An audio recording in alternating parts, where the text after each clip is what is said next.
વડોદરા ખાતે થયેલ હરણી લેક દુર્ઘટનાના વિવાદની વધુ માહિતી સામે આવી રહી છે। આ વિગતો મળી રહી છે વડોદરાથી। હરણી લેક દુર્ઘટના કેસનો વિવાદ સામે આવ્યો છે ત્યારે હાઈકોર્ટે રિપોર્ટ સ્વીકારવાનો ઇનકાર કરી દીધો છે।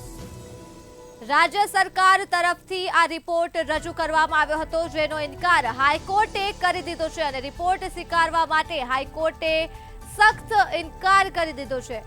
હરણી લેક દુર્ઘટનાના વિવાદ મુદ્દે વધુ વિગતો સામે આવી રહી છે। વીએમસીની જવાબદારી બનતી હોવાનો સ્વીકાર કરવામાં આવ્યો છે, તો એડવોકેટ જનરલે ખુલ્લી અદાલતમાં આ સ્વીકાર કર્યો છે।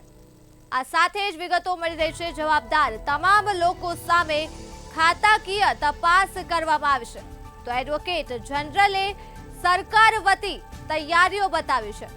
વડોદરાથી આ વિગતો મળી રહી છે। હરણી કેસ દુર્ઘટનાને લઈ આખી ઘટનાની નવેસરથી તપાસ કરવા માટે આદેશ આપવામાં આવ્યો છે, તો વીએમસીની જવાબદારી બનતા હોવાનો પણ સ્વીકાર કરવામાં આવ્યો છે। આ સાથે જ વડોદરા હરણી લેક દુર્ઘટના કેસના વિવાદને લઈ વધુ વિગતો સામે આવી રહી છે। હાઈકોર્ટે રિપોર્ટ સ્વીકારવા માટેનો સખ્ત ઇનકાર કરી દીધો છે।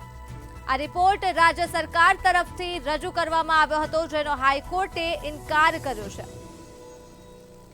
તો હરણી લેક દુર્ઘટનાનો રિપોર્ટ સ્વીકારવા માટે હાઈકોર્ટે ઇનકાર કર્યો છે અને વીએમસીની જવાબદારી બનતી હોવાનો પણ સ્વીકાર કરવામાં આવ્યો છે।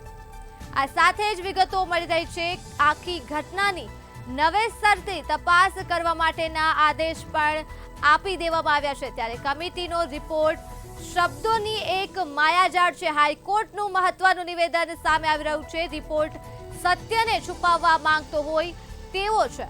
હાઈકોર્ટ દ્વારા આ નિવેદન આપવામાં આવ્યું છે, ત્યારે એડવોકેટ જનરલે સરકાર વતી તમામ તૈયારીઓ બતાવી છે, તો આખી ઘટનાથી નવેસરથી તપાસ કરવાના પણ આદેશ આપવામાં આવ્યા છે।